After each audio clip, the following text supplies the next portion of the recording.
Voilà.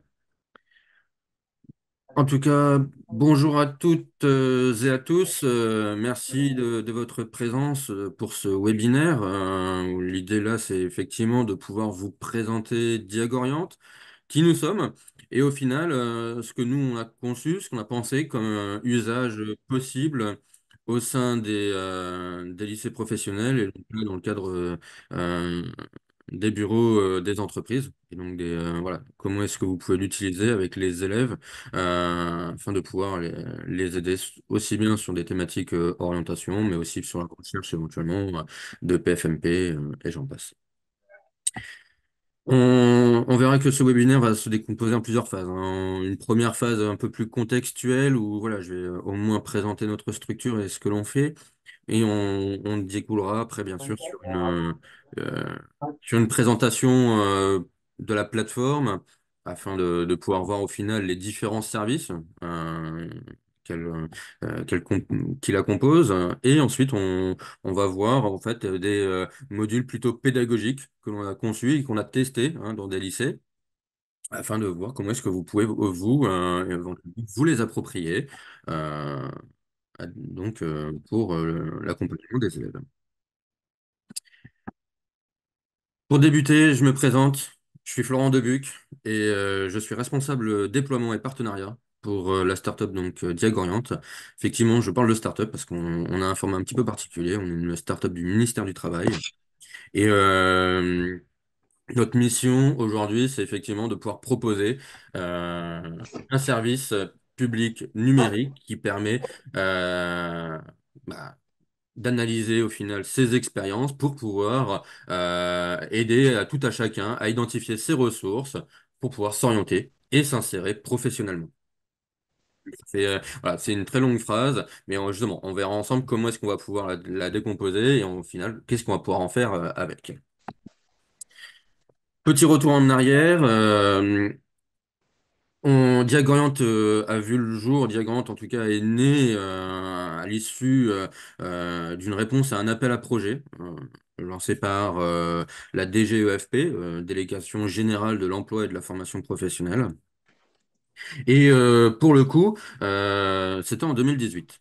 Et donc depuis 2018, eh bien, on a conçu des choses. Effectivement, tout à l'heure, j'ai entendu quelqu'un qui avait utilisé nos services au sein d'une mission locale. Effectivement, les missions locales sont des utilisateurs de nos services. On est une équipe qui est véritablement pluridisciplinaire, avec d'un côté des développeurs, mais aussi toute une équipe pédagogique. On va concevoir des animations pédagogiques pour prendre en main la plateforme, comprendre comment on peut l'utiliser, mais aussi comment on peut l'animer avec les publics que vous pouvez être amené à rencontrer. Et donc, bien sûr, tout cela, ben, on le teste sur le terrain avant de les proposer. Et donc, on a aussi toute une équipe déploiement qui peut intervenir sur les territoires en présentiel, en distanciel, afin de vous accompagner dans la prise en main de ces différents services. On a dépassé les 432 000 utilisateurs sur la plateforme depuis 2020. Voilà, on continue à grossir, on continue à faire effectivement à avoir un nombre qui augmente. On avoisine même bientôt les 500 000 utilisateurs. Et rien que sur l'année dernière, on a formé un peu plus de 2000 professionnels. Pour vous donner une petite ordre d'idée, voilà, aussi de notre capacité à pouvoir accompagner, nous, des professionnels. C'est 100% du territoire qui est impacté, 100% du territoire qui peut utiliser nos services et qui peut être accompagné par nos services. Et au total, on est à un peu plus d'une cinquantaine de partenaires, sachant qu'on a actuellement des partenariats qui sont en train de se mettre en place avec des régions académiques. Euh, on a rendez-vous très prochainement avec la région académique Île-de-France. Vendredi, c'est la région académique Hauts-de-France. Il y a pas si longtemps, j'étais avec la région académique du Grand Est. J'ai pas de la Loire. Voilà, on est en train d'envisager le fait de pouvoir travailler directement avec les régions académiques pour que vous puissiez au final avoir cette information que voilà, nos services existent et que vous pouvez donc vous appuyer dessus pour les utiliser avec les jeunes que vous accompagnez. Je passe très rapidement sur nos enjeux, mais l'idée, c'est vraiment de comprendre l'essence même, notamment de notre mission d'intérêt général, qui est véritablement de permettre à tout à chacun d'apprendre de ses expériences pour s'orienter ou réorienter son avenir professionnel. C'est vraiment notre cœur de métier, hein, c'est vraiment ce que nous, on déploie et ce que l'on propose au final. Alors, avant qu'on aille sur la plateforme, ce que je vous propose, c'est au moins d'avoir une certaine visibilité sur, au final, comment est-ce que Diagrand fonctionne. On va retrouver chez nous, et vous le verrez notamment sur la plateforme, il y a deux grandes parties, hein. Vous avez donc d'un côté Diagorient et d'un autre côté Diagorient Analytics. La partie Analytics, c'est vraiment l'équipe qui va faire de la gestion de données, qui va gérer de la donnée en masse et qui va être plutôt sur un côté RH, reconversion professionnelle. Donc on va avoir le fait de pouvoir proposer ce qu'on appelle de l'orientation par les compétences, d'outiller via le CPF, voilà, bon. Et on a tout un travail qui là peut peut-être vous intéresser sur toute la partie métier d'avenir et métier en tension. En soi, je pense que ça peut peut-être valoir le coup d'avoir au moins cette information. Concernant ce que nous on fait au sein de Diagonante, eh bien, on va avoir donc de l'accompagnement, de la formation, voire même de la co-construction à destination des professionnels. Donc c'est ce que nous on propose afin que vous puissiez utiliser donc nos services. On parlera d'ingénierie pédagogique avec une vision qui est celle de l'expérience accompagnée. Je vous rassure, je vais en parler au cours de ce webinaire. Et on va parler effectivement d'orientation et d'outillage qui peut être individualisé, mais qui peut se faire aussi en collectif, de manière agile, voilà, en distanciel, en présentiel. Voilà.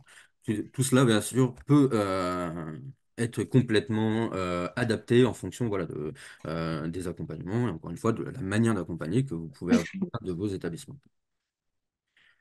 Alors aujourd'hui, clairement, si on parle des plateformes, en tout cas des services à proprement parler qui seront mobilisables, on verra ensemble la plateforme et donc ce que vous pouvez faire avec et comment est-ce qu'on peut l'utiliser.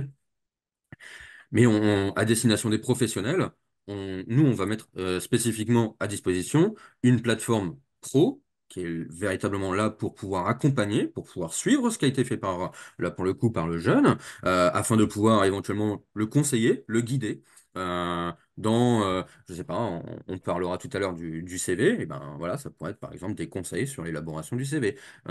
Si on a un travail d'orientation, ben, ça pourrait être peut-être des conseils sur ce travail-là. Et on verra qu'il y aura aussi un espace d'accompagnement à destination des pros, où là, c'est nous qui concevons des modules de formation sur des thématiques. Ça pourrait être la réflexivité, ça pourrait être l'accompagnement. Et bien, sur ces différentes thématiques, eh bien, on conçoit ces modules afin que vous puissiez bah, vous-même donc les prendre en main. De l'autre côté, bon, on retrouvera SI et Strat qui sont vraiment des usages un peu particuliers. SI, c'est plus dans l'optique d'évoluer ou de se reconvertir. Strat, c'est vraiment pour de la gestion RH. En revanche, la BU-CFM, c'est notre base, alors c'est base unifiée des compétences, des formations et des métiers. Et c'est une base de données en fait qui, d'un côté, est un petit peu le moteur de Diagorient, parce qu'on a créé en fait une certaine synergie entre différents référentiels qui existent, mais qui aujourd'hui ne communiquaient pas entre eux. Ce qui fait que bah, des fois, c'était pas toujours évident de retrouver les bonnes appellations, que ce soit de métier ou de compétences, en fonction de ce que l'on avait fait. Voici notre site internet, hein, diagoriante.beta.gouv.fr. On va retrouver un certain volume d'informations. Hop là. On va retrouver un certain volume d'informations hein, sur ce site.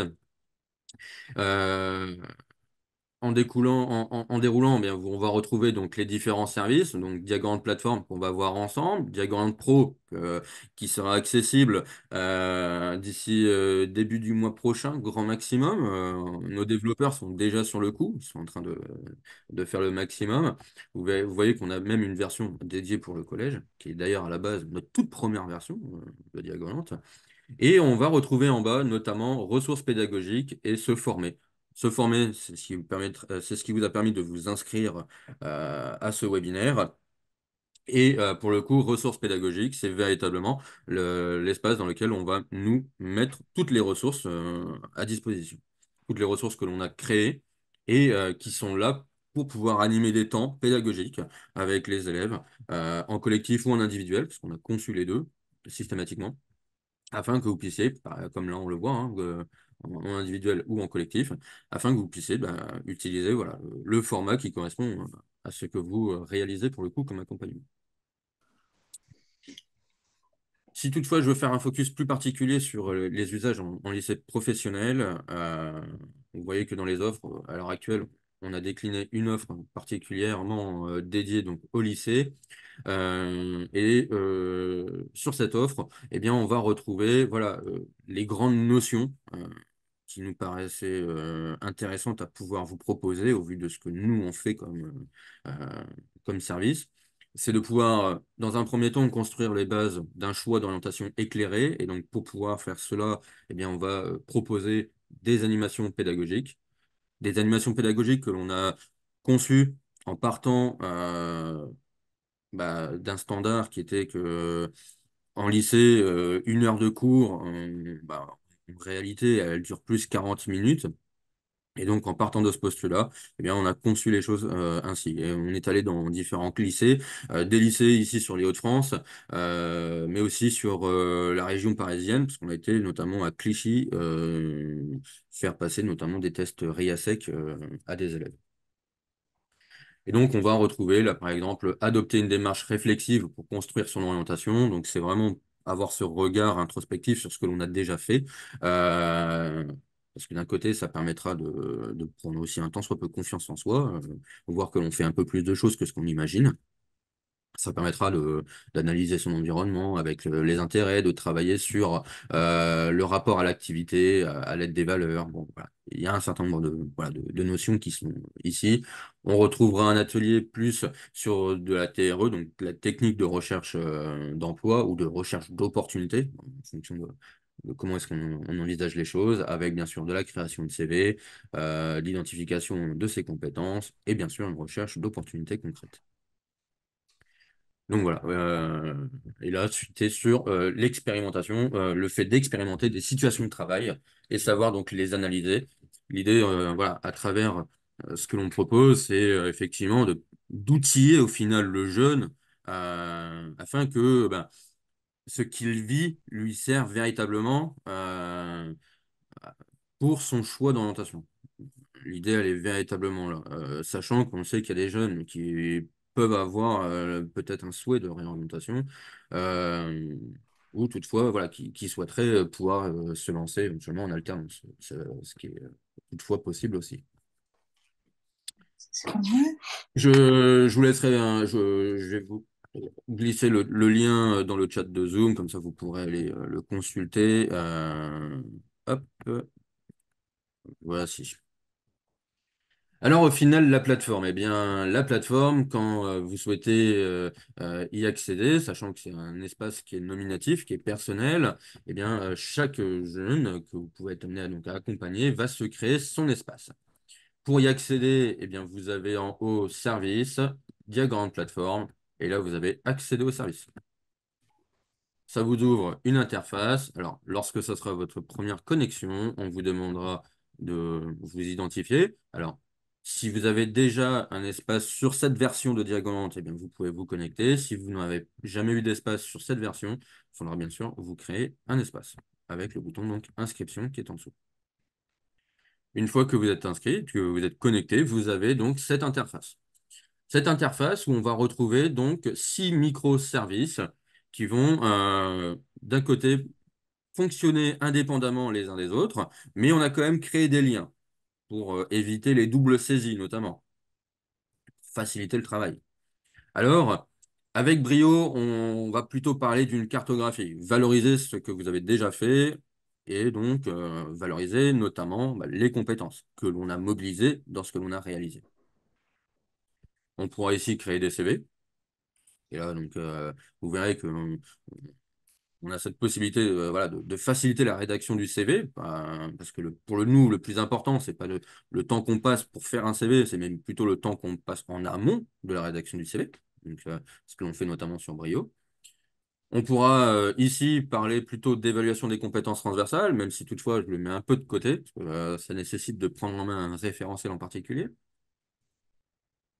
Avec un SPI, on va travailler plutôt, oui, un tant soit peu l'orientation, c'est avoir des pistes de métier auxquelles on n'a pas forcément pensé, mais à travers un prisme qui est celui des centres d'intérêt. On n'est pas là sur un test, hein, on est vraiment sur une exploration. Vous sélectionnez des centres d'intérêt et on vous pousse des métiers.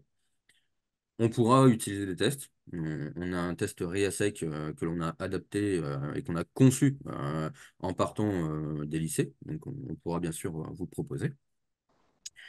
Ici, on pourra consulter des fiches métiers, avoir au moins un premier niveau d'information sur ces métiers.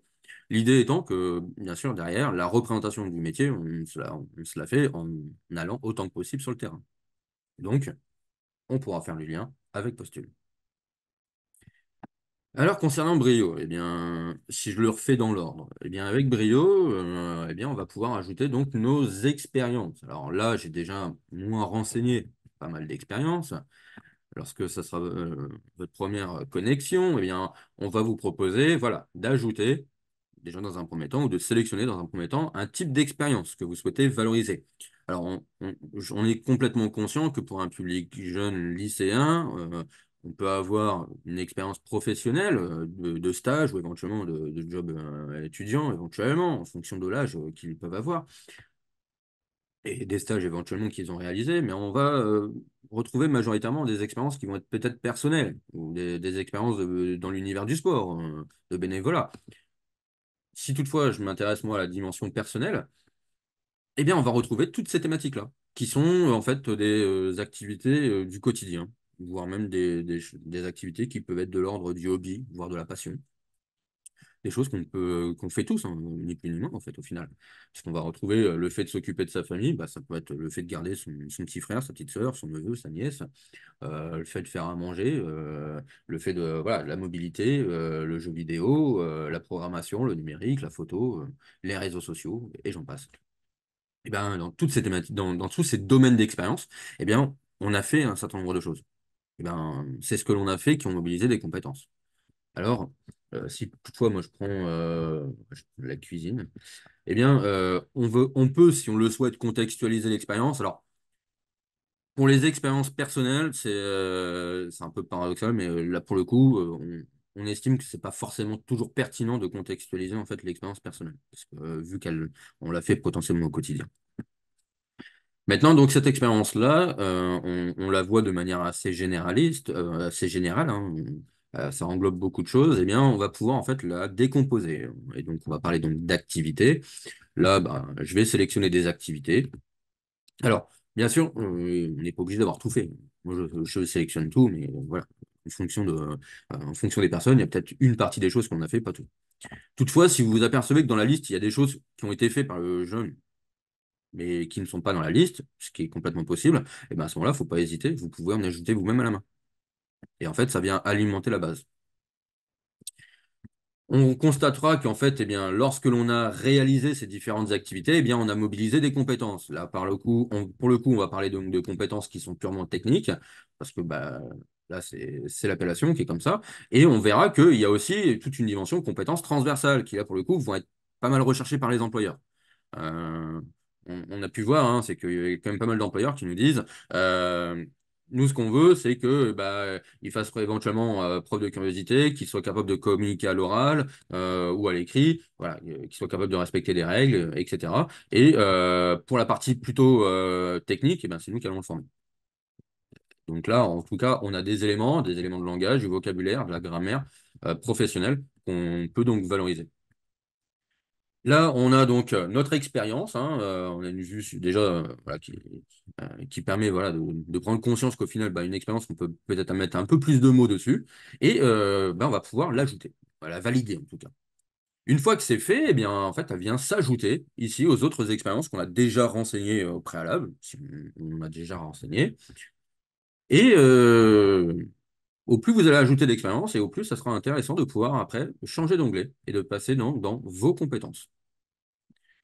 Et donc, dans vos compétences, eh bien là, on vous met à disposition en fait une cartographie dynamique de vos expériences et donc de vos compétences. On va retrouver ici donc notre expérience qu'on va pouvoir donc décliner en activités, et c'est bel et bien ces activités qui viennent mobiliser des compétences. Là, le jeune, voilà, prend conscience du vocabulaire, prend conscience qu'au final, il a fait beaucoup plus de choses. Il a un regard qui est en surplomb sur ce qu'il a fait. Et il va pouvoir utiliser cela pour pouvoir préparer son entretien, préparer une candidature, un CV, une lettre de motivation, et j'en passe. En revanche, vous remarquerez que pour pouvoir parler de compétences, nous, on va dans un premier temps parler d'expérience. C'est au sein d'une expérience qu'on fait preuve de compétence. Donc, on a une logique que l'on dit inductive. Maintenant, lorsque le jeune va se retrouver face à un employeur, l'employeur, lui, va le questionner sur la compétence. Et donc, il va devoir faire le chemin inverse, partir de la compétence pour parler de ses expériences. Et c'est pas toujours évident de le faire. Alors, eh bien, ce qu'on vous propose, c'est de pouvoir cliquer sur là où les compétences. Et à ce moment-là, eh bien, vous allez pouvoir retrouver là où la compétence elle a été mobilisée. Et ça, pour le coup, c'est de la donnée qu'on peut extraire. Parce que vous avez ici la possibilité d'exporter la donnée en format PDF. Donc, ça fait une carte de compétences. Soit vous téléchargez l'intégralité de la donnée, et bon, voilà, là, vous allez vous retrouver, si vous avez beaucoup d'expériences qui ont été ajoutées, vous allez vous retrouver avec un document qui va être assez exhaustif, mais vous pouvez le faire expérience par expérience. Sinon, vous allez du tout au bout et vous pouvez créer votre propre carte. Par exemple, alors, je vais mettre RBDE. Hop, moi, sur cette carte-là, eh bien, où est-ce que je l'ai mis? Où est-ce qu'elle a été? Là. Sur cette carte-là, je veux que la donnée relative à certaines compétences. Eh bien, je vais ici sélectionner les compétences qui m'intéressent, que je souhaite valoriser sur mon CV et dans ma candidature.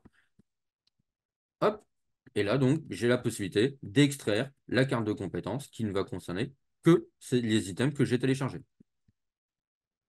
Et donc là, encore une fois, vous avez le vocabulaire, vous avez la grammaire et les expériences qui vont parler donc des items que vous avez sélectionnés. Et là, pour vous préparer à l'entretien, c'est d'un côté, voilà, je ne pense pas qu'on puisse faire mieux dans le sens où vous avez l'activité et la compétence qui est systématiquement rattachée. Donc, pour pouvoir s'entraîner, voilà, vous avez un outil sur lequel vous pouvez vous appuyer.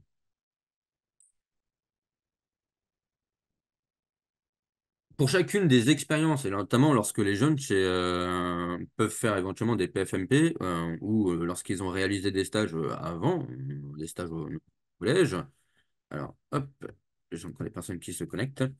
Euh, eh bien, ce qui peut être intéressant, c'est de pouvoir envisager la recommandation. C'est le même principe, en final, qu'une lettre de recommandation.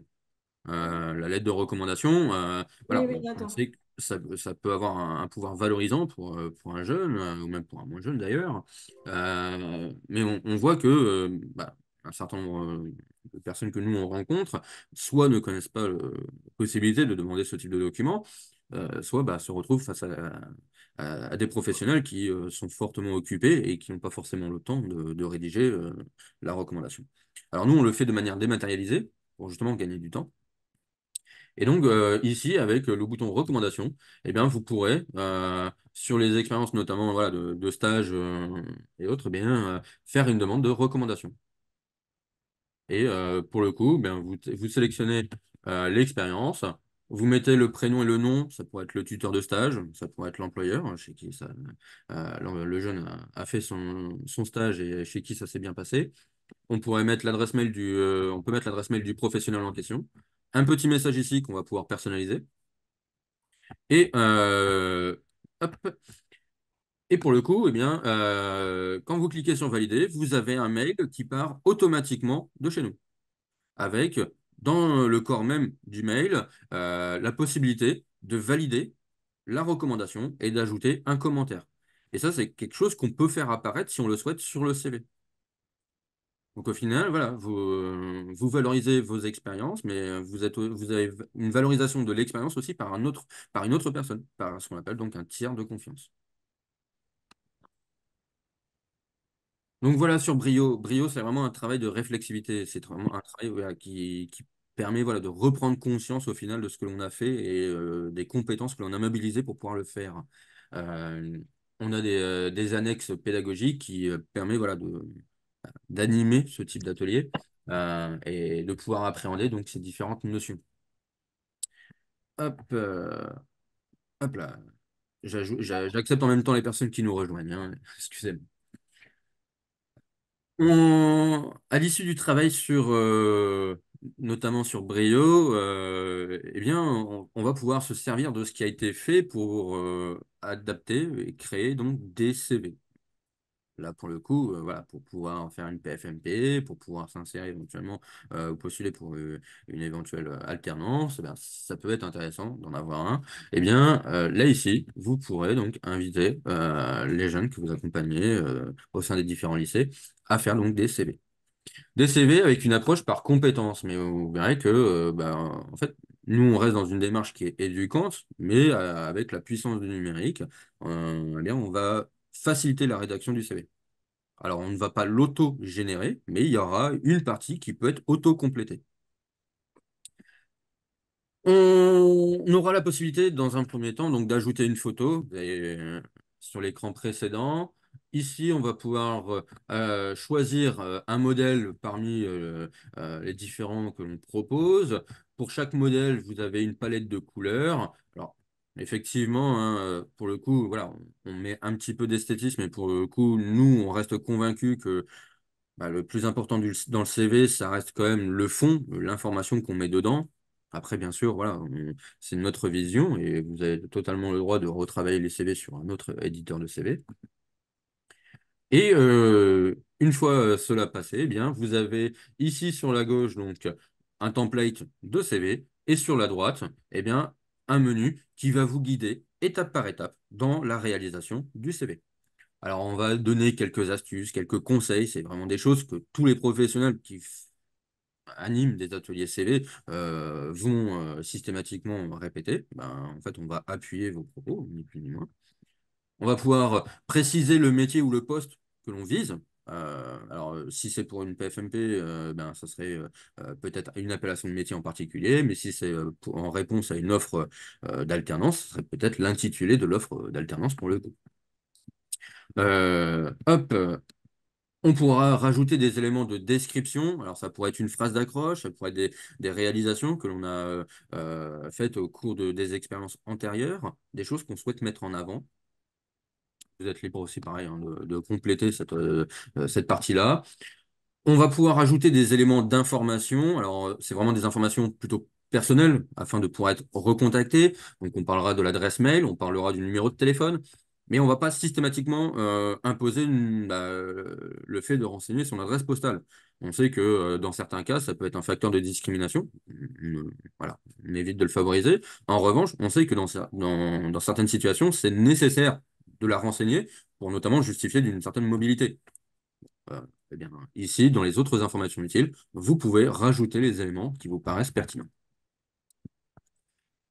On aura la possibilité ici d'ajouter éventuellement soit le fait qu'on est déjà sur un cursus, donc si le jeune que vous accompagnez est déjà dans un cursus en particulier en lycée pro, eh bien voilà, il pourra ajouter ici le cursus sur lequel il est. Et imaginons qu'il est passé, je sais pas moi, le PSC1, eh bien il pourrait euh, le rajouter et voilà. S'il y a d'autres actions qu'il a pu mener ou auxquelles il aurait pu assister, il pourrait donc les rajouter ici. On parlera de mots-clés sur le CV. Et les mots-clés, eh ben, on constate que c'est de plus en plus utilisé par les employeurs, euh, qui notamment, pour un certain nombre d'entre eux, vont utiliser des sites Internet pour gérer l'afflux des candidatures. Alors, vous prenez certains groupes hein, français qui recrutent des alternants tous les ans. Vous prenez Orange, vous prenez la SNCF. Alors là, j'ai cité que des grands groupes, mais vous pouvez trouver certainement des plus petites structures euh, qui, lorsqu'ils vont diffuser une offre d'emploi ou une offre d'alternance, vont inviter à déposer son CV sur leur site. Le site, en fait, en question, c'est ce qu'on appelle un ATS. C'est un site avec un algorithme qui va scanner le CV. Et lorsqu'il scanne le CV, en fait, il est à la recherche de certains mots, des mots-clés. Des mots-clés qui auraient été paramétrés par les personnes qui travaillent au sein des ressources humaines. Eh bien, ces mots-clés, ça va être du langage professionnel ou des termes vraiment très particuliers liés au poste, liés au métier. Euh, Là, pour le coup, voilà, dans le commerce, eh ben, on pourrait retrouver l'accueil client, on pourrait avoir la vente, on pourrait retrouver voilà, euh, un certain nombre de termes bien particuliers.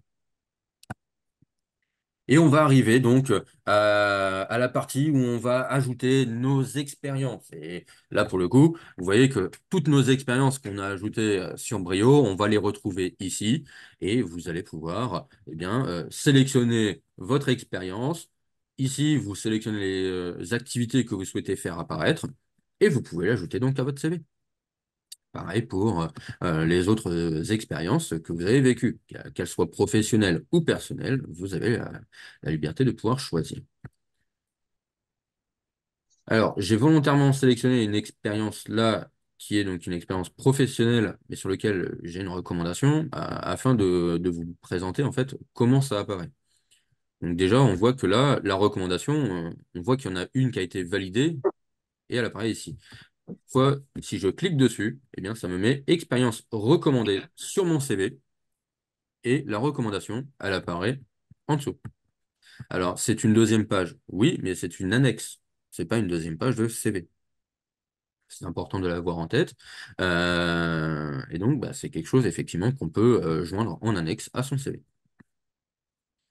Alors là, effectivement, sur mon CV, ça fait beaucoup d'items hein, là et là. Sur ces expériences-là, bien sûr, on n'est pas obligé de tout faire apparaître, hein. Vous pouvez venir ici et masquer certains items si vous le souhaitez. Et vous pouvez même d'ailleurs les réorganiser. Parce que si vous vous dites qu'il y a un élément en particulier, par exemple celui-ci, je veux mettre plutôt en premier, et ben vous pouvez totalement. Vous avez complètement la main sur le contenu hein, du CV. On aura la possibilité, bien sûr, de pouvoir ajouter donc les compétences que l'on a mobilisées au cœur des expériences que l'on a vécues. Alors, là, ici, ben, on vous laisse sélectionner les compétences que vous souhaitez faire apparaître sur votre CV. Encore une fois, l'idée n'est pas forcément de tout mettre, mais plutôt de mettre celles qui vont véritablement avoir du sens au vu de la d'une éventuelle candidature. Un élément qui est important et qui pour nous paraît encore une fois nécessaire à avoir en tête, c'est que on propose nous des appellations de compétences. Donc c'est du langage professionnel et là l'avantage c'est que bon, on limite les fautes d'orthographe. En revanche, on vous laisse la main aussi sur l'intitulé de la compétence. Parce que là, pour le coup, vous voyez que bon, j'ai un exemple là qui est négocier un partenariat, mais je peux rajouter un élément pour le contextualiser. Contextualiser la mobilisation de cette compétence. Ça pourrait être là, je pourrais mettre négocier un partenariat, je pourrais mettre commercial ou institutionnel ou autre, parce que pour le coup, bah, ça permettra aux recruteurs de pouvoir se projeter et de pouvoir comprendre comment vous l'avez mobilisé, dans quel contexte. Ça fait du sens en même temps à la mobilisation de de cette compétence au vu de ce que vous avez fait comme expérience, de ce que vous avez vécu. En dessous, vous avez un champ textuel, et là, on vous laisse la main pour rédiger, si vous le souhaitez, des intitulés de compétences. On vous laisse la main. Ça pourrait être des compétences dans le numérique, par exemple. Alors, je ne sais pas si vous faites tous passer Pix, mais si vous utilisez Pix notamment pour l'évaluation des compétences numériques, eh bien, vous pouvez retranscrire ici bah, les compétences numériques sur lesquelles il y a eu des évaluations. Et on pourra faire exactement la même chose pour les compétences transversales. Donc, je sélectionne les items, hop, et ensuite, eh bien, je valide. Et donc, ça vient s'ajouter sur mon CV. Alors là, pour le coup, c'est vrai que, il y aura nécessairement besoin de pouvoir bouger certains blocs. Et ben, c'est des choses qu'on va pouvoir faire. Euh, Ici, j'étais dans le contenu. Là, je vais pouvoir sélectionner forme. Et je vais avoir donc des options de mise en forme sur lesquelles je vais pouvoir interagir. Donc, on aura bien sûr la photo qu'on avait donc tout à l'heure en proposition. Mais là, j'ai la possibilité de réorganiser les blocs. Donc là, je peux modifier les blocs. Et on voit qu'on va avoir les expériences, là pour le coup, sur cet exemple, d'un côté, avec les compétences de l'autre. Et donc, on pourra faire des liens, créer des ponts entre ce que j'ai vécu en termes d'expérience et comment je l'ai réalisé en termes de compétences. comment j'ai été compétent au final. On aura possibilité, bien sûr, de remodifier le modèle du CV, hein. Là, j'en ai sélectionné un, mais vous voyez qu'on en a six au total.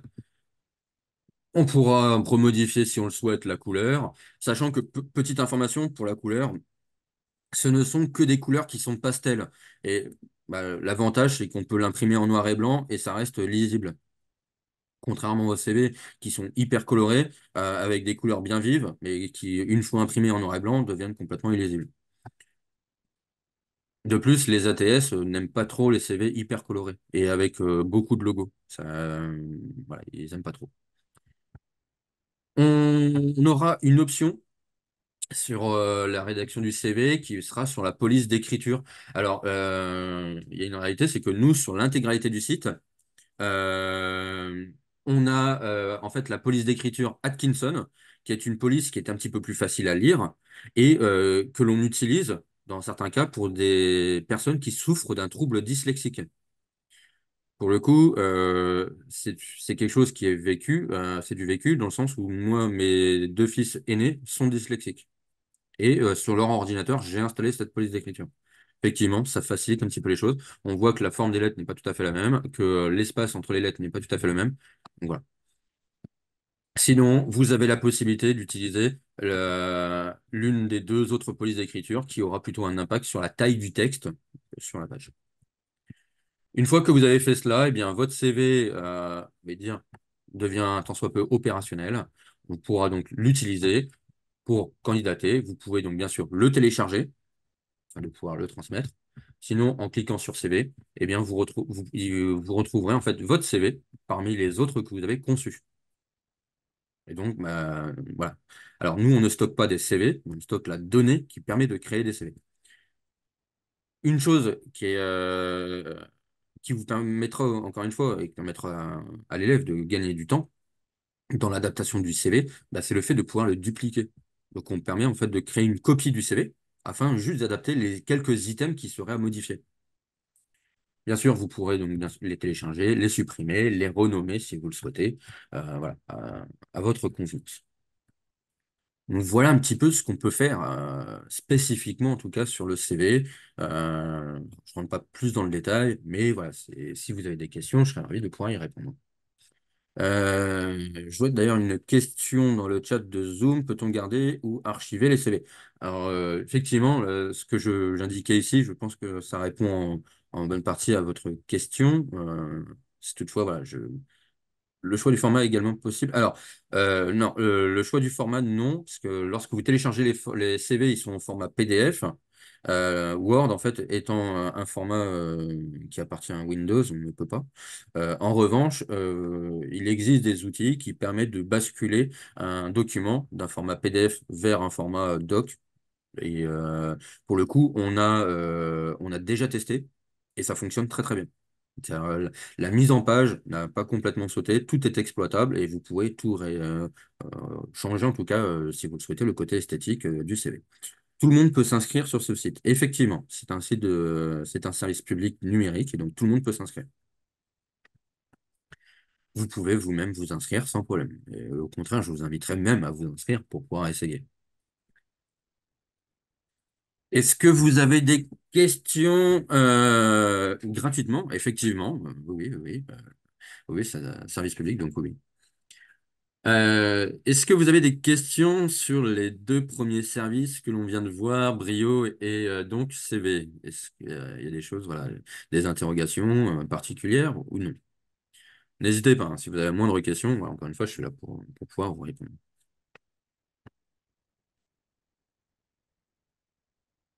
Pour les coordonnées de contact, comment les faire apparaître? C'est-à-dire, alors sur le CV, vous me dites, alors quand les coordonnées de contact, en fait, lorsque vous êtes dans l'édition du CV, dans les informations, lorsque vous renseignez votre adresse mail et votre numéro de téléphone, eh bien, en fait, ça apparaît automatiquement ici. C'est, voilà. Hum, Juste le fait de pouvoir en fait les compléter, c'est juste que sur l'exemple, moi, je ne les avais pas forcément ajoutés.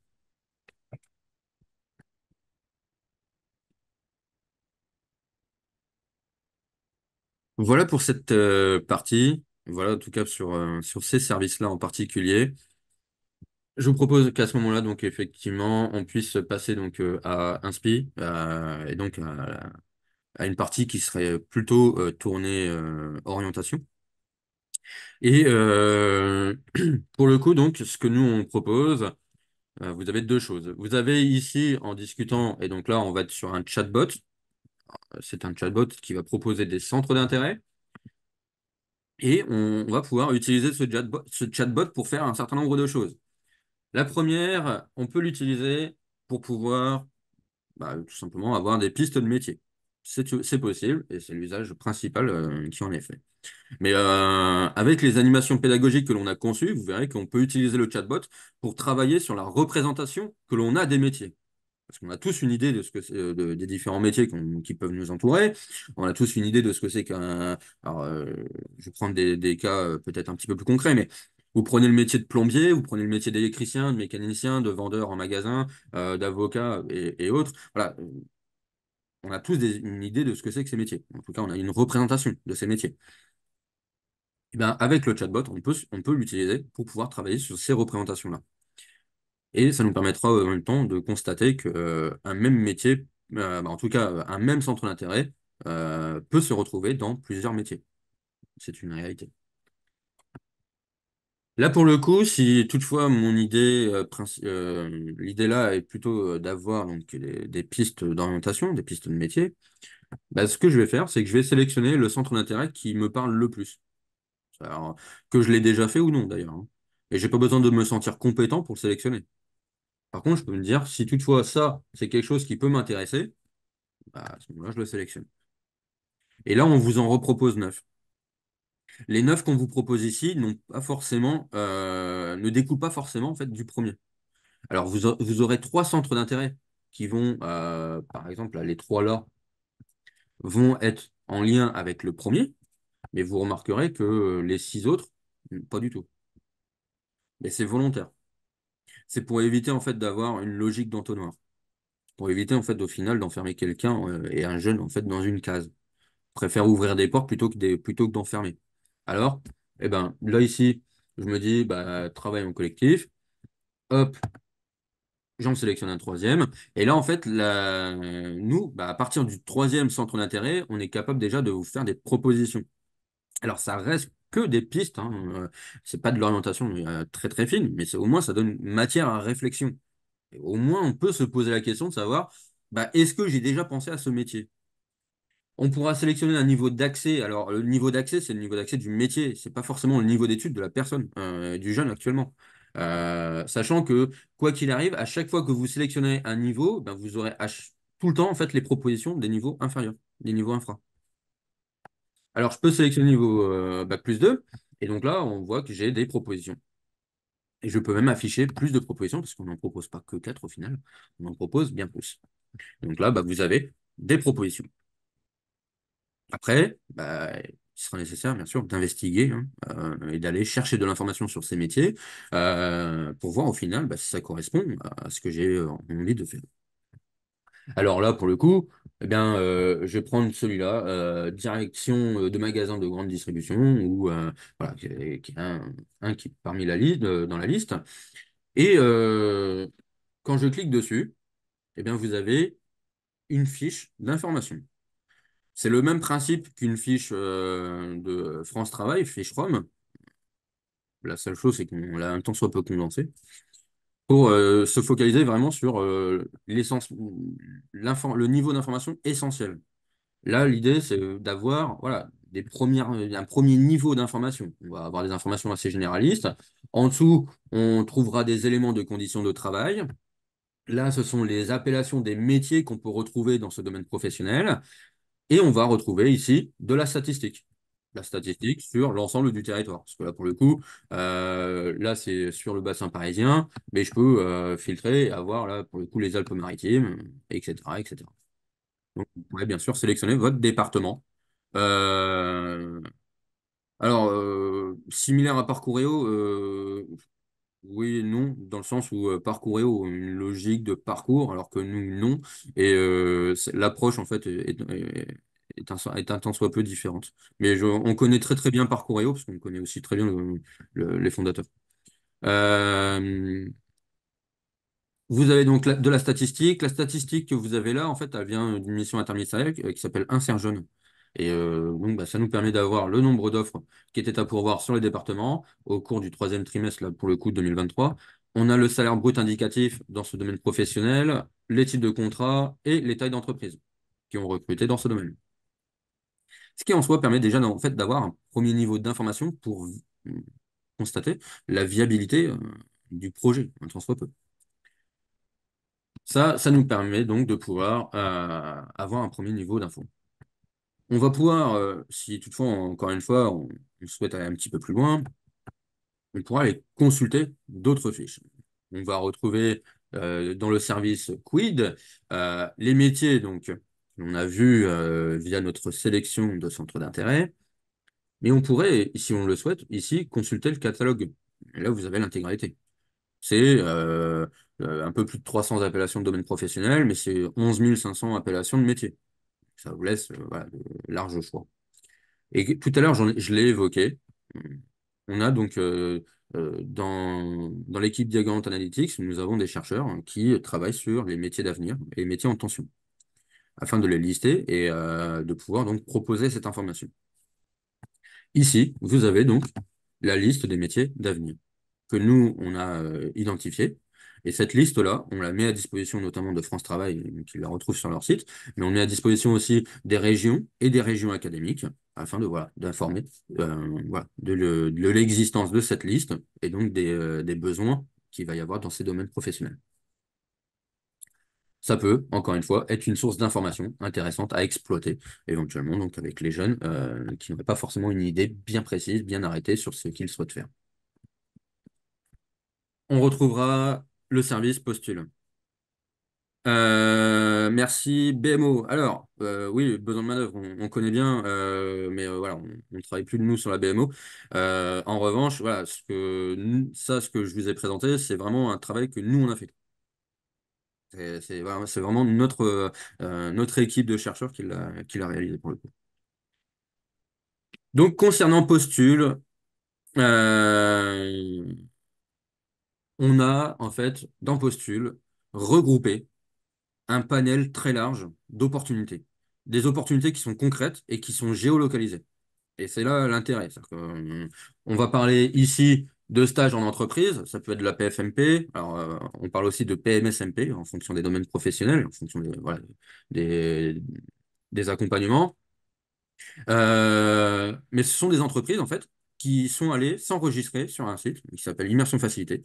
Et bah, lorsqu'ils sont allés s'enregistrer, bah, ils ont déclaré comme quoi ils acceptaient de prendre des gens en immersion. Pour nous, bah, voilà, c'est des structures qu'on peut contacter. On retrouvera aussi dedans, d'ailleurs, les employeurs qui cherchent un alternant, mais qui n'ont pas forcément trouvé un alternant actuellement. Parce que bon, bah, on considère que c'est un terrain d'immersion potentiel. On parlera d'alternance. Et oui, on a tout un catalogue d'alternance. Alors, vous aurez dans ce catalogue des actions de formation, mais vous aurez aussi des employeurs qui cherchent des alternants. On a les deux. La formation, je le mets un peu de côté, c'est plus particulier parce que c'est sur de la formation continue, on est plus sur de la formation initiale. Là, c'est le Carif Foref pour le coup. Dans les missions d'engagement, on est sur du bénévolat, qui peut être à court terme, des missions qui peuvent durer une journée, mais des fois, vous avez des missions qui peuvent durer 6 mois. On retrouvera le service civique, et là, pour le coup, ça peut peut-être être intéressant aussi pour certains des jeunes que vous accompagnez. Parce que voilà, il y a un accompagnement socio-pro et voilà, j'ai cru comprendre qu'il y avait eu une expérimentation voilà, où des jeunes pouvaient avoir un contrat de service civique et être encore scolarisés. Et pour le dernier, bah, c'est bien sûr des offres d'emploi. Mais en tout cas, quoi qu'il arrive, vous remarquerez que voilà, nous, on a vraiment à cœur de pouvoir centraliser un certain nombre de services, un certain nombre d'offres, enfin voilà, de les rendre accessibles plus facilement sur un seul et même espace.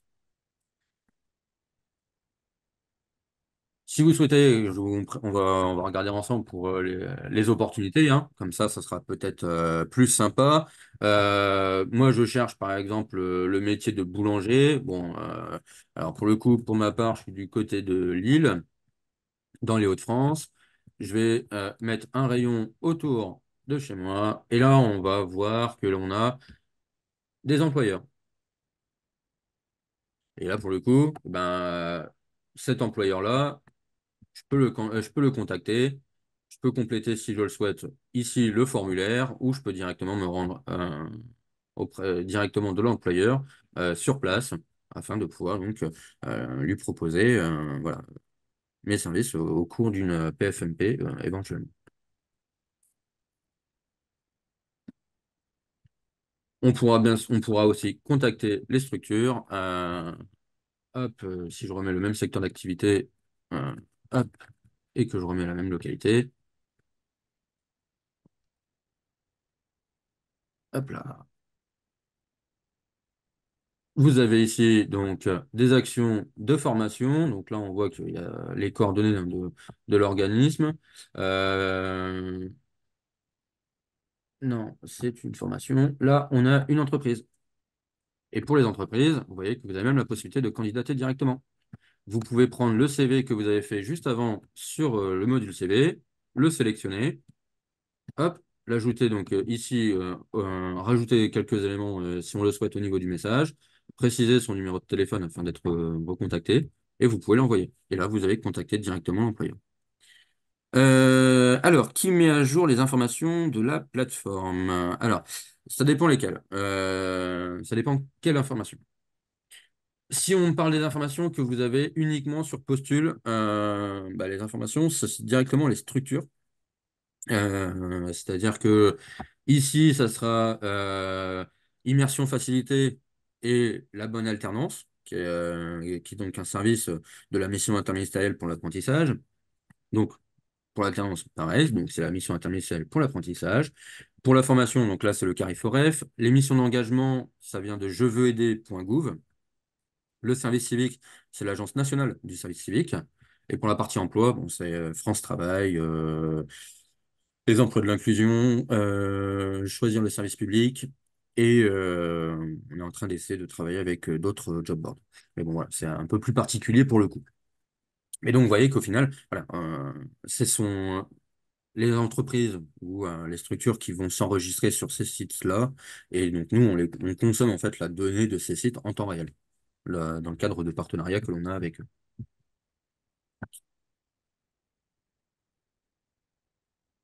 Alors, vous pouvez ajouter des entreprises ou des partenaires. Alors, ça sera directement sur les sites de ces plateformes.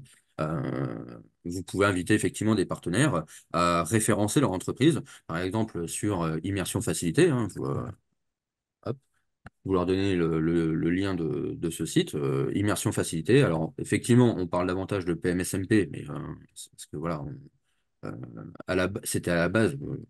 L'usage, mais dans le cadre d'un stage, c'est complètement envisageable. Et donc, vous pouvez inviter en tout cas l'entreprise à se référencer sur ce site. Pour la bonne alternance, pareil, vous avez donc le site La Bonne Alternance et ils pourront donc se référencer aussi de la même manière. Et si vous n'avez pas référencé, si vous proposez des offres de formation qui sont en alternance, bien sûr, vous pouvez les référencer sur le site de La Bonne Alternance. Et si vous accueillez des alternants tant qu'employeur, pareil, vous pouvez vous référencer aussi. Pareil, si vous accédez, d'ailleurs, pareil, si vous, vous souhaitez accueillir des stagiaires pour le coup.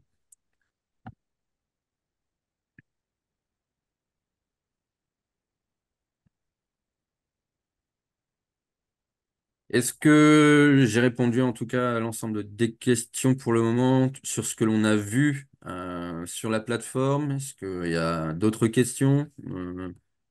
N'hésitez pas à intervenir, hein, c'est vraiment ouvert pour le coup. Je vous encourage à le faire parce que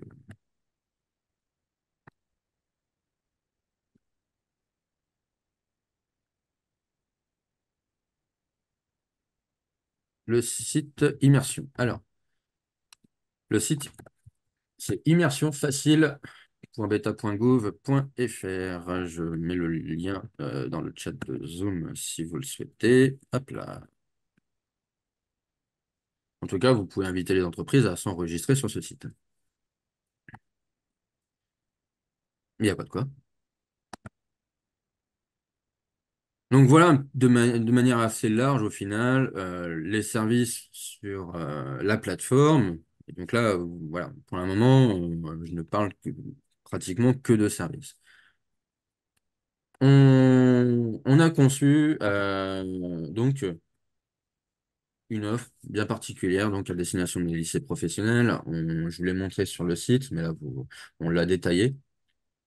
Et on l'a détaillé de façon à ce que vous puissiez voir qu'au final, voilà, on a conçu les choses, encore une fois, en allant autant que possible euh, euh, dans des usages qui sont réalistes au regard voilà, des animations que vous pouvez avoir au sein des lycées, des différents lycées dont vous vous occupez. Avec, pour le coup, là, un exemple donc sur l'usage de l'orientation et donc là les 54 heures d'orientation prévues et donc on va avoir le premier module donc on a vu tout à l'heure construire les bases d'un choix d'orientation éclairé qu'on a décomposé ici euh, en sous-objectifs. Ces objectifs-là eh bien vont mobiliser des services et pour pouvoir mobiliser ces services eh bien on a conçu des modules pédagogiques. euh, donc, à chaque fois qu'on conçoit un module pédagogique, vous avez une fiche qui va être plutôt une fiche d'animation. C'est vraiment une ressource sur laquelle vous pouvez vous appuyer, parce qu'on va y noter pas mal de choses, des éléments qui peuvent être des astuces, des choses que nous, on a vues à travers les tests. Et donc, voilà, c'est des choses qu'on peut vous apporter. Et un déroulé, ni plus ni moins, en fait, au final, étape par étape, afin de pouvoir, voilà, afin qu'au final, ça ait du sens. Donc ce document-là, pareil, je peux vous le mettre à disposition dans le chat de Zoom afin que vous puissiez donc euh, vous en saisir et peut-être voilà, le consulter et revenir vers moi si vous avez bien sûr la moindre question. On...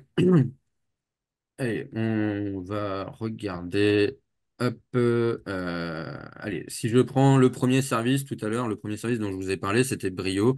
Brio, c'est vraiment un outil où on va donc comme on l'a vu, prendre du recul sur ce que l'on a fait. Mais c'est pas toujours évident d'en parler au final. Pas toujours simple de parler de ce que l'on a fait. Et donc, on va s'appuyer sur une méthode qui s'appelle l'entretien d'explicitation, qui est C'est une où? méthode développée par un chercheur en psychologie qui s'appelle Pierre Vermersch. Et sans refaire un entretien, sans faire voilà, le formalisme d'un entretien, bien, on va pouvoir en fait utiliser cette technique. Euh, alors, je vais répondre à vos documents. Je vais répondre à vos questions au fur et à mesure, hein. Là, l'idée, c'est vraiment de pouvoir s'appuyer donc sur une méthode, une technique qui vient donc d'un entretien, qui a été conçu à la base pour un entretien, afin de l'adapter dans un usage qui peut être en collectif, voire même en individuel d'ailleurs, parce que ça marche très bien dans les deux. Mais sans forcément mettre le formalisme d'un entretien. Donc là, on va parler d'une expérience en particulier. Vous avez un jeune que vous accompagnez qui euh, vous remarquez qu'au quotidien, voilà, il fait des choses, mais il a du mal à mettre des mots. En creusant, on voit que, euh, alors comme l'entretien de recrutement structuré, oui et non. L'entretien d'explicitation, c'est une technique qui vise à reprendre conscience de ce que l'on a fait. Donc, il y a un accompagnement à la verbalisation qui est un tant soit peu différent, je pense. On va parler donc de l'expérience que l'on va donc présenter. On va dire, voilà, je sais pas, j'ai réparé mon cyclo. Ben voilà, vous avez réparé votre cyclo. Ok. Bon, on va préciser ici la situation que l'on a identifiée, qu'on souhaite éventuellement évoquer. On va préciser le contexte. Où est-ce que j'étais? Avec qui? Quand? Et, euh, et derrière, eh bien, on va accompagner. Alors là, on le fait à travers le questionnement qui est déjà proposé ici, mais vous pouvez le faire aussi avec le jeune, hein. Euh, c'est accompagné à travers un questionnement qui est ouvert sur comment est-ce que vous avez fait, par quoi est-ce que vous avez commencé, qu'est-ce que vous avez fait ensuite, et comment est-ce que vous savez que vous avez atteint votre objectif. Euh, et tout ça, en fait, pour qu'au final, eh bien, le jeune fasse ce travail, en fait, de réflexivité, et qu'il se remémore et qu'il se revoit en train de faire la situation. Et donc, en fait, au final, c'est lui qui va apporter tous les éléments. Et en même temps, ça va lui permettre de reprendre conscience de la situation qu'il a vécue et de ce qu'il a fait. Et ça, bah, c'est donc l'explicitation. Et c'est vraiment voilà, une méthode à part entière. On va donc pouvoir, ici, on reprend, on voit au final ce que l'on a, on va détailler ce que l'on a fait en matière donc, d'activité, et en dessous, eh bien, en fait, on va créer du lien, encore une fois, entre l'activité, ce que j'ai fait, et au final, la ressource que j'ai mobilisée pour pouvoir le faire. Donc là, on parle bel et bien donc de la compétence. Et donc, vous pouvez vous appuyer là-dessus hein, pour accompagner le jeune à verbaliser ses expériences.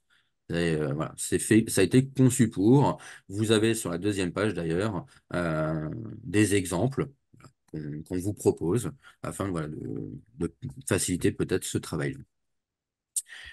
Voilà concernant, ou en tout cas, cet usage en particulier.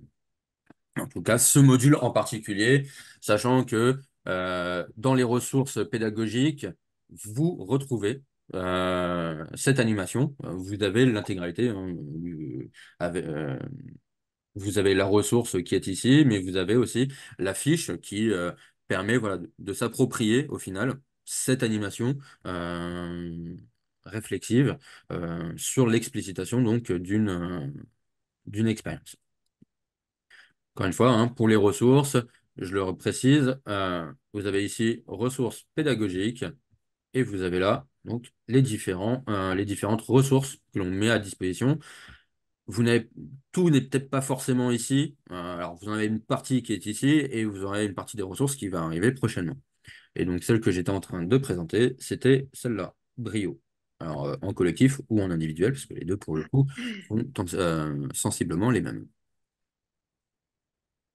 Si toutefois, à un moment donné, vous avez des jeunes dans l'établissement, dans vos établissements, qui viennent vous voir, euh, qui souhaitent potentiellement, alors soit ils souhaitent se réorienter, soit bah, ils n'ont pas tout à fait trouvé la voie qui les intéresse.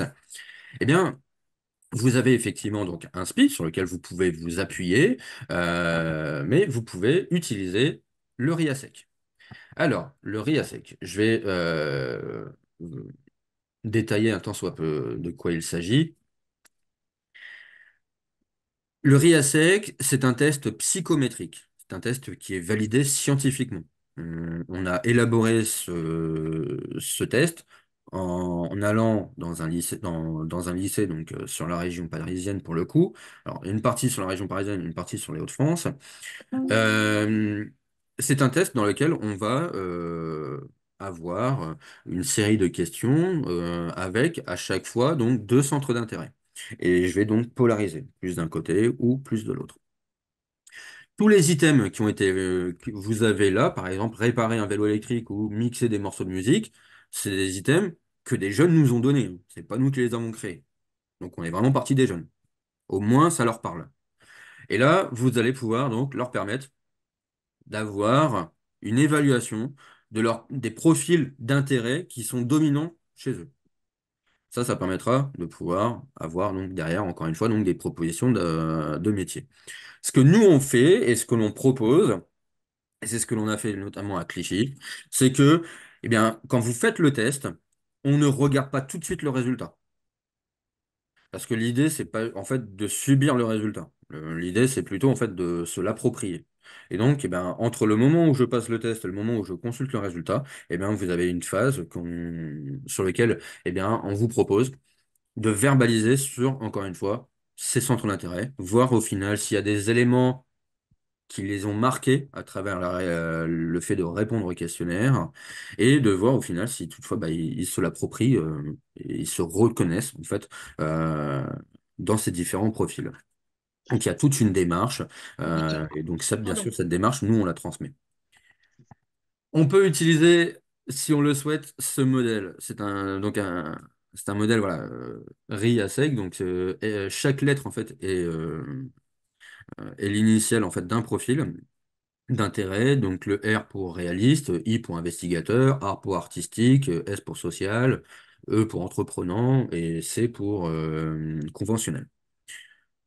Vous avez donc voilà, des métiers. Chaque métier a une dominante, en tout cas chaque métier est rattaché plus ou moins donc à un profil d'intérêt. Alors, en général, on en voit deux majoritaires. Mais on peut réutiliser en fait ce, on peut réutiliser en fait cette architecture, ou en tout cas cette manière de voir les choses, à travers bah, le fait de pouvoir. Alors, on va le faire dans un premier temps, dans le fait de pouvoir préparer son expérience, et derrière, le fait de pouvoir l'analyser, son expérience. Bien toujours à travers donc le prisme des centres d'intérêt. Ça nous permettra, alors là pour le coup, je dois l'avoir ici, voilà. Si toutefois on est sur le fait de préparer son expérience, eh bien, je vais retrouver ici des verbes, et ces verbes-là découlent du RIA sec. Et là, vous avez donc un premier profil. Mais on n'a pas siglé en fait les profils ici avec les profils RIA sec. On n'a pas siglé les verbes avec les profils RIA sec. Mais en revanche, ce que vous pouvez faire, bah, c'est vous avez un jeune qui doit partir en PMFMP, en PFMP, excusez-moi, et il vous dit voilà, ce serait pour je sais pas pour être maçon. Ok, bon, il va faire une PFMP pour le métier de maçon. Ok. Eh bien, ce que je m'invite à faire, c'est à compléter ici, donc métier maçon, et en dessous, eh bien, tu vas compléter la phrase. Alors, construire, mais construire quoi? Eh bien, tu vas compléter avec tes représentations et tes interprétations et ce que comment tu te représentes le métier. Et donc là, bah, ça va être construire, par exemple, un mur ou une maison. Conduire, eh ben, voilà, ça pourrait être des engins de chantier. Réparer un mur. Fabriquer, poser, etc. Et on va faire exactement la même chose pour les autres verbes. Donc on va compléter, toujours sur le même métier.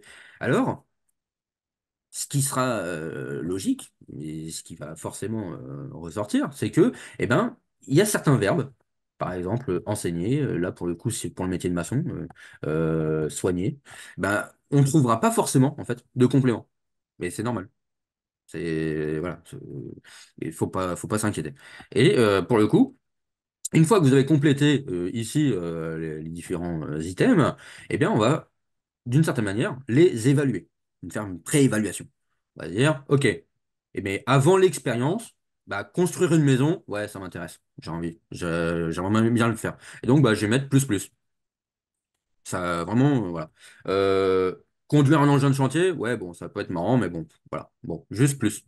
Et vous pouvez donc, un peu comme ici, donc, voilà, utiliser ce système-là, mais bon, vous pouvez bien sûr polariser autrement. L'idée, c'est que à ce moment-là, eh bien, là, en fait, on va préparer. En fait, là, on est vraiment sur une évaluation en amont de l'expérience. Et une fois qu'il a vécu l'expérience, bah, c'est quand même vachement intéressant de savoir au final comment ça s'est passé. Et donc là, bah, on reprend cette fiche et on dit, bon, bah alors, construire une maison, est-ce que tu l'as vu? Oui, non, au cours de ta PFMP. Oui, d'accord. Mais alors, par rapport à ce que tu avais imaginé, est-ce que tu es toujours au même niveau ou est-ce que non, ça a changé? Et pareil pour les autres items. Et derrière, à côté, bah, on peut commenter. Parce que s'il y a une divergence à un moment donné, s'il y a une évolution, qu'elle soit positive ou négative, et ben ici, c'est de comprendre en fait qu'est-ce qui a fait que. Et donc de pouvoir, encore une fois, l'aider à verbaliser. Encore une fois. Voilà. Et ça, bah, encore une fois, on peut le faire donc sur l'ensemble des items. Et là, donc, vous utilisez d'une certaine manière la logique et le fonctionnement même du RIASEC, donc par profil d'intérêt, mais sans avoir le test pour le coup là. Et donc ça, c'est un travail de préparation et d'analyse de l'expérience à travers le prisme des centres d'intérêt. Oui, bonjour, vous m'entendez? Bonjour, oui, très bien, bonjour Oui, madame. bonjour. Oui, en général, pour l'accompagnement au passage du RIASEC, il y a des formations qui sont proposées aux professionnels. Est-ce que Oui. ben, ça peut aller dans ce cadre? Est-ce que c'est possible de faire ces formations? Ou alors que la démarche que vous proposez se fait sans formation RIASEC? Non, non. Alors, il y a deux choses. Là, en fait, on utilise la logique et, j'ai envie de dire, la construction du RIASEC, en tout cas les différents profils d'intérêt du RIASEC, mais on n'est pas forcément là dans l'usage même du test. En revanche, pour l'usage du test, effectivement, il est complètement possible d'être accompagné, d'être formé, pour faire passer le test RIASEC. Ça, c'est des choses que nous, on peut faire. C'est des choses D'accord. sur lesquelles on peut accompagner les professionnels. Pour, en fait, voilà, on a, si vous voulez, pour nous, le plus important, c'est pas tant de faire passer le test, mais c'est vraiment de s'approprier la démarche. Le test en soi, vous verrez que bon, c'est un test qui est, c'est un questionnaire. Vous faites passer le questionnaire et ensuite vous avez un code de passation. Mais ce qui est vraiment intéressant, c'est voilà, c'est cette phase entre le moment où je passe le questionnaire et le moment où je fais la lecture du résultat de la passation. Et cette étape-là, elle est vraiment charnière parce que bah, elle permet au final, comme je le disais tout à l'heure, bah, de s'approprier en fait son profil d'intérêt, ses profils d'intérêt majeurs. Et donc, au moment où je vais consulter le résultat de la passation, bah, je devrais retrouver à peu près les mêmes choses. Et donc, en fait, le résultat de la passation, d'une certaine manière, va confirmer ce que vous avez fait, vous, lors de l'échange. Alors, ça peut être en collectif, mais ça peut se faire, ça peut être en individuel, mais ça peut aussi se faire en collectif, sans problème.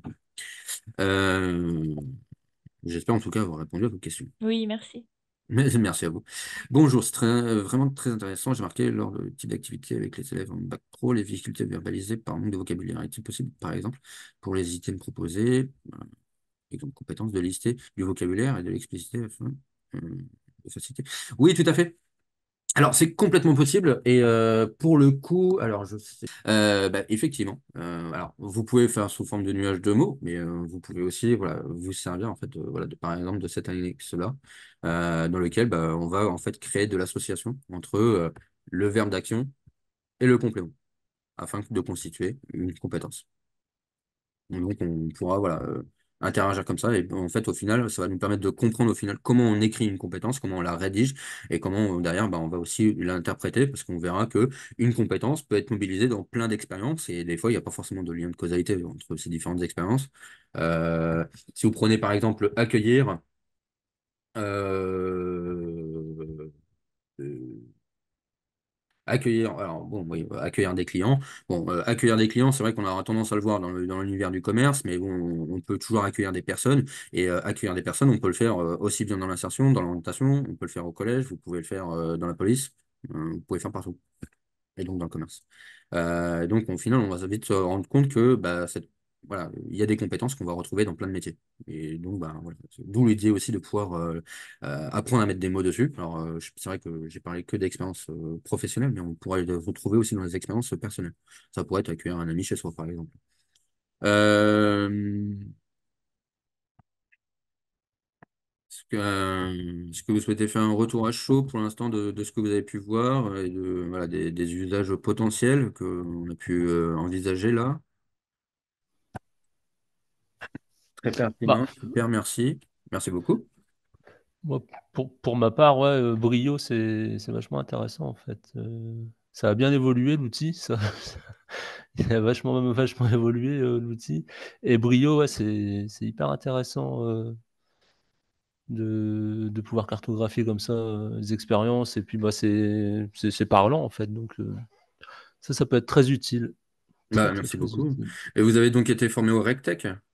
Ouais, D'accord. Bah, Facto, à ce moment-là, c'est la cartographie mm, RecTech. tout à fait. Alors, pour les autres personnes voilà, qui ne verraient pas forcément ce que c'est que le RecTech, c'est un référentiel européen qui permet la Référentiel européen. reconnaissance des compétences transversales et l'évaluation des compétences transversales.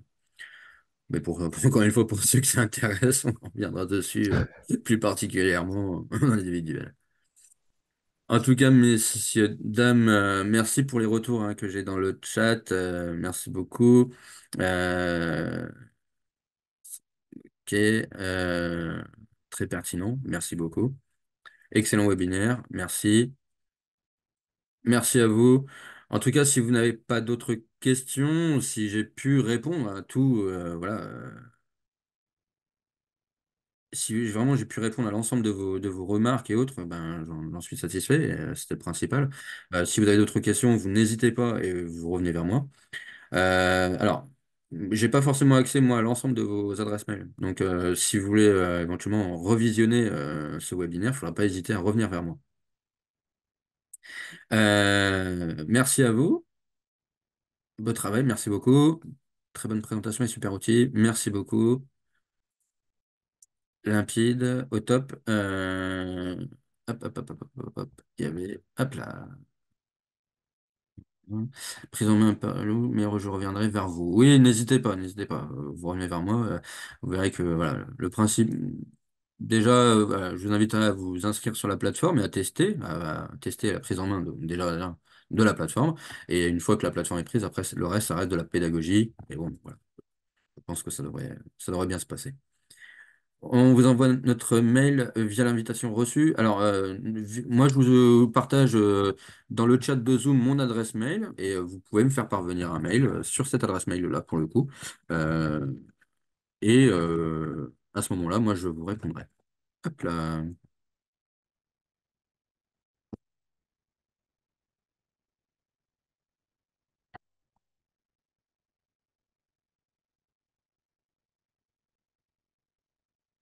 Merci, plateforme à utiliser, à diffuser. Oui, oui, bien sûr, n'hésitez pas. Après, voilà, n'hésitez pas à partager l'information avec vos collègues, que ce soit les collègues enseignants ou les collègues RB2, voilà, des différentes zones sur lesquelles vous êtes, des zones d'éducation. Euh, il y a, j'anime ce même webinaire la semaine prochaine et j'en ai un autre, il me semble, la semaine d'après. Donc n'hésitez pas, en tout cas, à partager l'information, inviter les gens à venir découvrir Diagonal au cours de ces webinaires. Euh, Sinon, à participer à une séance de présentation qui dure 1 heure.